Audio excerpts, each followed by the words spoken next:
بسم اللہ الرحمن الرحیم۔ السلام علیکم my dear friends and welcome to my YouTube channel knowledge distributor. جیسے کہ آپ لوگ جانتے ہیں کہ ہم نے کلاس 3 سے لے کے کلاس 8 تک اسلامیات کا ایک سلسلہ شروع کیا ہوا ہے۔ NTS ایٹا ٹیسٹ کے لیے ہم نے کلاس 3 کلاس 4 کلاس 5 اور کلاس 6 کی اسلامیات کمپلیٹ کر لیے ہیں، جس کے تمام ایکسرسائزز بھی حل ہوئی ہیں اور اس کے تمام جو MCQs کے جس فقرے سے بنتے تھے وہ فقرے بھی ہم نے ہائی لائٹ کیے ہوئے ہیں۔ تو آپ اس چینل کے NTS اور ایٹا ٹیسٹ اسلامیات کی پلے لسٹ میں جا کر وہاں سے دیکھ سکتے ہیں۔ آج ہمارا انشاءاللہ اللہ کے فضل سے کلاس 7 کی اسلامیات کمپلیٹ کرنے کی کوشش کریں گے۔ چلیں ہم سٹارٹ کرتے ہیں کلاس 7 کی اسلامیات۔ محنت کی عظمت۔ محنت کی عظمت، جو شخص جتنا محنتی ہوتا ہے وہ اتنا ہی عظیم ہوتا ہے۔ حضرت محمد صلی اللہ علیہ وسلم نے فرمایا، محنت کرنے والا اللہ کا دوست ہے۔ اس کے بعد ہے یہ اچھا ہے یا وہ اچھا تھا، محنت نہ کرتے تو قیامت کے دن چہرے پر خدائی کا داغ لے کر اللہ کے ہاں حاضر ہوتے۔ کون سا داغ لے کر؟ خدائی کا داغ لے کر۔ حضرت آدم علیہ السلام کھیتی باڑی کرتے تھے، حضرت ادریس علیہ السلام کپڑے سیتے تھے، اور حضرت نوح علیہ السلام بڑھائی کا کام کرتے تھے، حضرت ابراہیم علیہ السلام، حضرت موسیٰ علیہ السلام اور حضرت شعیب علیہ السلام گلابان اور کاشتکاری کرتے تھے، حضرت داؤد علیہ السلام تلواریں اور زرہیں بناتے تھے، حضرت ہود علیہ السلام تجارت کرتے تھے۔ آپ صلی اللہ علیہ وسلم بھی گلابانی اور تجارت کرتے رہیں۔ ان مقدس ہستیوں کے طرز عمل سے معلوم ہوتا ہے کہ محنت میں عظمت ہے۔ آپ صلی اللہ علیہ وسلم نے گلابانی بھی کی اور تجارت بھی۔ اس کے بعد کیا کہتے ہیں، حضرت شعیب علیہ السلام کا پیشہ کیا تھا؟ گلابانی کا۔ آپ صلی اللہ علیہ وسلم نے سائل صحابی کی چیزیں کتنے دنوں میں بیچ دیں؟ 2۔ حضرت آدم علیہ السلام کون سا کام کرتے تھے؟ کھیتی باڑی کا۔ انسان کی عزت و عظمت کس بات میں ہے؟ محنت میں ہے۔ اس کے بعد حضرت نوح علیہ السلام بڑھائی کا کام کرتے تھے۔ جو شخص جتنا محنتی ہوتا ہے وہ اتنا ہی عظیم ہوتا ہے۔ محنت کرنے والا اللہ تعالیٰ کا دوست ہے۔ حقیقت یہ ہے کہ انسان کی ساری ترقی محنت کے مرہون منت ہے۔ ماحول کی آلودگی۔ فضائی آلودگی کی وجہ سے فضا میں موجود قدرتی حفاظتی پردہ یعنی اوزون کی تہہ تباہ ہو رہی ہیں۔ اس کے علاوہ یہ قرآن پاک میں ارشاد ہے، اور اللہ تعالیٰ یہاں پہ ہے قرآن پاک میں ارشاد ہے، اور اللہ تعالیٰ پاک صاف رہنے والوں کو پسند کرتا ہے۔ اس کے علاوہ ہے، اس طرح نبی کریم صلی اللہ علیہ وسلم نے صفائی اور پاکیزگی کو ایمان کا حصہ قرار دیا ہے، اور یہ والا MCQs NTS میں بھی شاید آیا ہوا ہے، اور اس کا ترجمہ یہ ہے کہ پاکیزگی ایمان کا حصہ ہے۔ اس کے علاوہ اللہ تعالیٰ کا ارشاد ہے، اور اپنی آواز کو پست رکھو۔ اس کے علاوہ ہمارے پاس یہ ہیں اس کی ایکسرسائز، صفائی اور پاکیزگی کس چیز کا حصہ؟ ایمان کا۔ پودے اور درخت کیا مہیا کرتے ہیں جو ہماری زندگی کے لیے بے حد ضروری ہیں؟ آکسیجن۔ محسن انسانیت، حضرت محمد صلی اللہ علیہ وسلم نے درخت لگانے کو کون سا عمل قرار دیا ہے؟ صدقہ جاریہ۔ ماحول کو صاف ستھرا رکھنا ہمارا فریضہ ہے مذہبی۔ اس کے علاوہ اس کے خالی جگہیں، ہر وہ چیز جو ہماری ماحول کو خراب کرے اور سب کے لیے تکلیف کا باعث بنے آلودگی کہلاتا ہے۔ آج کل پوری دنیا ماحول کی آلودگی جیسے خطرناک مسئلے سے دوچار ہے۔ کیڑے مار زرعی ادویات کے غیر محتاط استعمال سے بھی فضائی آلودگی میں اضافہ ہو رہا ہے۔ اللہ تعالیٰ پاک صاف رہنے والوں کو پسند کرتا ہے۔ حقوق العباد، رشتہ دار، مہمان۔ حقوق العباد، رشتہ دار، مہمان اور مریض۔ مفہوم: حقوق حق کی جمع اور عبد کی جمع ہے۔ حقوق العباد کے معنی ہے بندوں کے حقوق۔ یہ کئی مرتبہ آ چکا ہے ٹیسٹ میں، اور اس میں ارشاد باری تعالیٰ ہے، اور رشتہ داروں کو اس کا حق دو۔ اس کے بعد اس طرح نبی کریم صلی اللہ علیہ وسلم نے فرمایا، رشتہ دار سے تعلق توڑنے والا جنت میں داخل نہیں ہوگا۔ اور یہاں پہ اس کا ہمارے پاس یہ ہے، درست جواب کا انتخاب کریں۔ صحابی رضی اللہ تعالیٰ عنہ نے رات کی تاریکی کا فائدہ اٹھاتے ہوئے مہمان کے سامنے کھانا رکھ کر کیا کیا؟ چراغ بجھا دیا۔ مریض کی دیکھ بھال، خدمت اور غمخواری کرنا مسلمان پر کیا ہے؟ فرض ہے۔ عبادت کون سے لفظ کی جمع ہے؟ عبد کی۔ والدین اور اولاد کے بعد اسلام میں سب سے زیادہ اہمیت کس کے حقوق کو دی گئی ہے؟ رشتہ داروں کی۔ اس کے خالی جگہ یہ ہیں، مختلف نوعیت کے تعلقات میں ایک دوسرے کے حقوق اور عباد کہلاتے ہیں۔ اسلام میں بندوں کے حقوق کو بڑی فوقیت حاصل ہے۔ رشتہ داروں سے تعلق توڑنے والا جنت میں داخل نہیں ہوگا۔ رشتہ داروں کے ساتھ حسن سلوک کرنا اعلیٰ اخلاق کی صفت ہے۔ ہدایت کے سرچشمے حضرت عائشہ رضی اللہ تعالی عنہ، آپ رضی اللہ تعالی عنہ کا نام عائشہ لقب صدیقہ اور حمیرہ اور کنیت عبداللہ ہے۔ خلیفہ اول حضرت ابوبکر صدیق رضی اللہ تعالیٰ عنہ کی بیٹی ہیں۔ آپ رضی اللہ تعالیٰ عنہ کے والدہ کا نام زینب تھا۔ ان کے کنیت رومان تھی اور وہ قبیلہ غنم بن مالک سے تھیں۔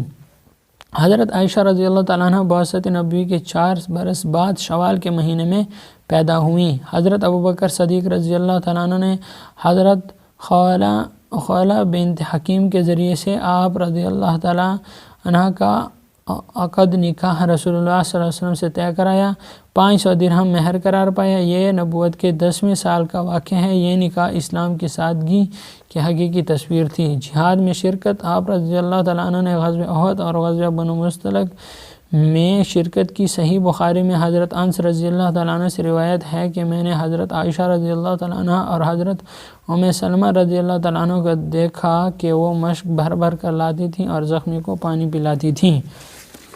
اس کے بعد ہمارے پاس ہے آپ رضی اللہ تعالیٰ عنہ نے نبی کریم، یہاں پہ ہے آپ رضی اللہ تعالیٰ عنہ نے نبی کریم صلی اللہ علیہ وسلم کی صحبت میں صرف 9 سال 2 مہینے 12 دن گزارے۔ وہ علم کا دریا تھیں، اس کا اندازہ اس سے لگایا جا سکتا ہے وہ علم کا دریا تھیں۔ میں نے قرآن، فرائض، حلال حرام، فقہ، اسلامی شاعری، طب، عرب کی تاریخ اور نسب کے علم میں حضرت عائشہ رضی اللہ تعالیٰ عنہ سے بڑھ کر کسی کو نہیں دیکھا۔ یہ کس نے کہا؟ حضرت عروہ بن زبیر رضی اللہ تعالیٰ عنہ کا قول ہے۔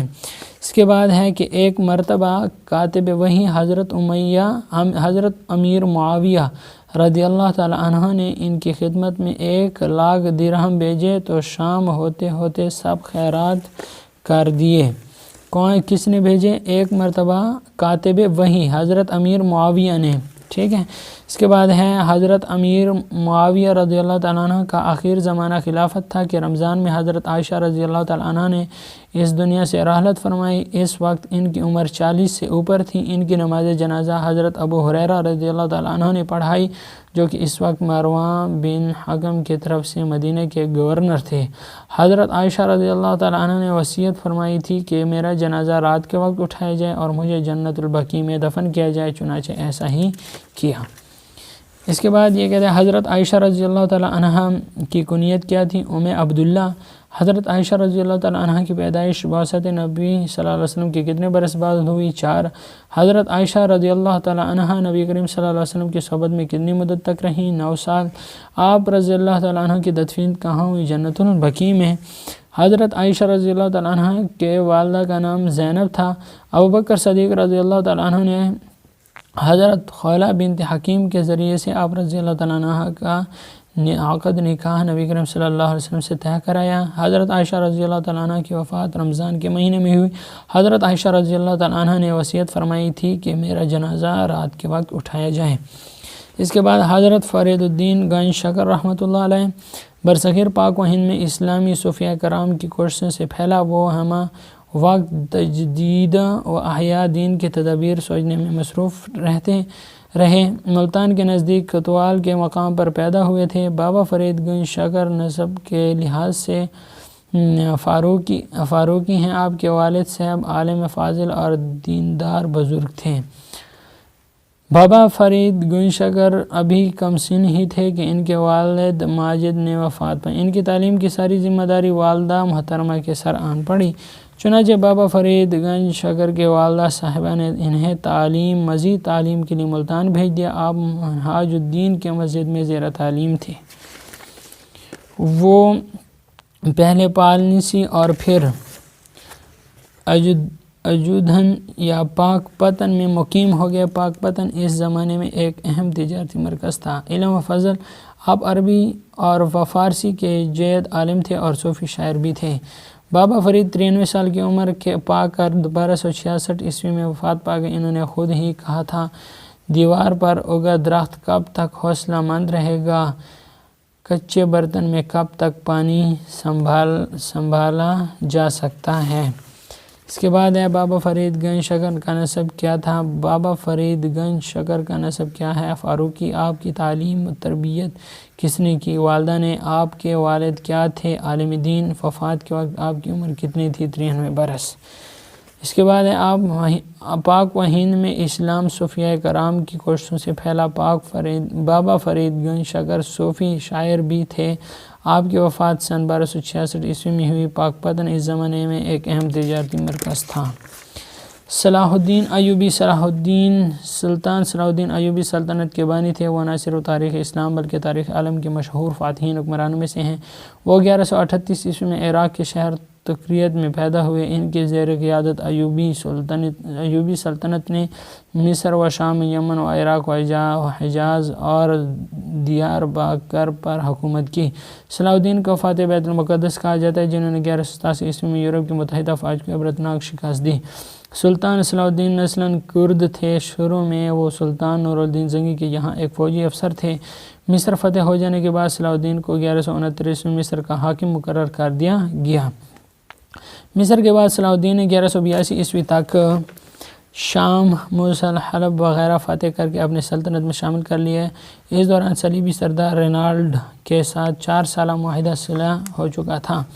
1186 عیسوی میں عیسائیوں کے ایک ایسے ہی حملے میں رینالڈ نے یہ جسارت کی کہ بہت سے دیگر عیسائی امراء کے ساتھ مدینہ منورہ پر حملہ کے غرض سے روانہ ہوا۔ سلطان نے یہاں دشمن کے لشکر پر ایک ایسا آتش گیر مادہ ڈلوایا جس سے زمین پر آگ بھڑک اٹھی۔ ماحول میں 1187 عیسوی کو حطین کے مقام پر تاریخ کے خوفناک ترین جنگ کا آغاز ہوا۔ اس جنگ کے نتیجے میں 30,000 عیسائی ہلاک ہوئے اور اتنے ہی قیدی بنا لیے۔ رینالڈ گرفتار ہوا اور سلطان نے اپنے ہاتھ سے اس کا سر قلم کر دیا۔ اس کی جنگ کے بعد اسلامی افواج عیسائی علاقوں پر چھا گئی۔ فاتح بیت المقدس پورے 88 سال بعد دوبارہ مسلمانوں کے قبضے میں آیا اور تمام فلسطینی مسیحی حکومت کا خاتمہ ہو گیا۔ اس کے بعد یہ کہتے ہیں کہ اس کے جزیے کی رقم صلاح الدین اور اس کے بھائی فلک عادل نے خود ادا کی۔ صلاح الدین ایوبی نے 1193 عیسوی میں وفات پائی۔ جنگ حطین کب ہوئی؟ 1187 میں۔ سلطان صلاح الدین ایوبی کس کے پاس فوجی افسر تھے؟ نور الدین زنگی کے پاس۔ اور آپ کا سب سے بڑا کارنامہ کیا ہے؟ بیت المقدس کی فتح۔ سلطان صلاح الدین نسلاً کیا تھے؟ کرد تھے۔ سلطان صلاح الدین تاریخی اسلام کے مشہور فاتحین میں سے ہیں۔ سلطان صلاح الدین کو 1169 عیسوی میں مصر کا حاکم مقرر کر دیا گیا۔ صلاح الدین اپنے کارناموں میں نور الدین پر بھی بازی لے گئے۔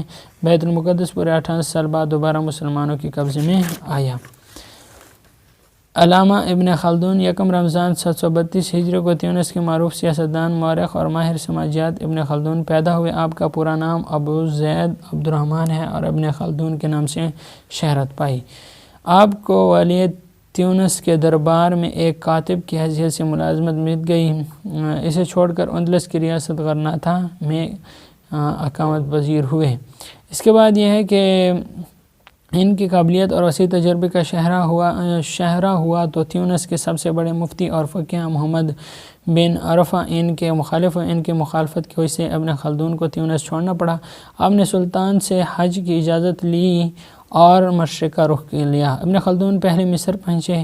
یہاں ان کی شہرت چونکہ ان سے پہلے ہی پہنچ چکی تھی، اس لیے جامعہ الزہرا کے طلباء ان کے پاس آئے۔ اس کے بعد ابن خلدون کا انتقال 26 رمضان المبارک 808 ہجری کو ہوا۔ ابن خلدون کہاں پیدا ہوئے؟ تیونس میں۔ آپ نے درس و تدریس کا سلسلہ کہاں جاری رکھا؟ جامعہ الزہرا میں۔ ولی تیونس کے پاس آپ کو کون سا عہدہ ملا؟ کاتب کا۔ آپ کی وفات کب ہوئی؟ 808 ہجری میں ہوئی۔ ٹھیک ہے۔ ابن خلدون کی ایک عرصہ تک جامعہ الزہرا میں فقہ مالکی پڑھاتے رہے۔ ابن خلدون تیونس کو چھوڑ کر غرناطہ میں رہائش اختیار کی۔ آخرکار سیاست سے کنارہ کش ہو کر ابن خلدون نے تعلیم و تدریس کو اپنا مشغلہ بنایا۔ ابن خلدون نے قرآن مجید حفظ کر کے مروجہ علوم یعنی قرآن، حدیث، فقہ، علم الکلام، علم الکلام، نحو، ریاضی، فلسفہ اور منطق کی تحصیل کی۔ تو اللہ کے فضل سے ہم نے کلاس 7 کی اسلامیات مکمل کر لی ہے، اور انشاءاللہ کل سے ہم کلاس 8 کی اسلامیات کمپلیٹ کریں گے۔ اگر چینل پہ نئے ہیں تو چینل کو سبسکرائب ضرور کر دینا، اگر ویڈیو اچھی لگی ہو تو ویڈیو کو لائک اور شیئر کر دینا۔ ویڈیو دیکھنے کا شکریہ۔ پاکستان زندہ باد۔